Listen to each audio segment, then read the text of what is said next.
ఇస్రో నుంచి ప్రయోగించిన దేశంలోని తొలి ప్రైవేట్ రాకెట్ విక్రమ్-1 ప్రయోగం విజయవంతమైంది. ఈ మిషన్ కి ఆగమన్ అని పేరు పెట్టారు. ఈ రాకెట్ ను స్కై రూట్ అనే హైదరాబాద్ స్టార్టప్ కంపెనీ రూపొందించింది.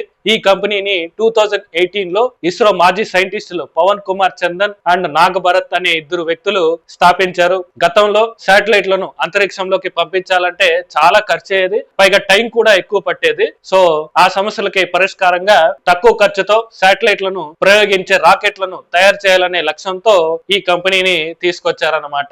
ఆ కళ ఈ రోజు నెరవేరింది. ఈ విక్రమ్-1 రాకెట్ లో శాటిలైట్ తో పాటు ఎర్త్ ను అబ్జర్వ్ చేసే కెమెరా, స్పేస్ లో చెత్తను తొలగించే రోబోటిక్ ఆర్మ్, అలాగే ల్యాబ్ లో తయారైన కొన్ని ముఖ్యమైన వస్తువులను కూడా పంపించారు.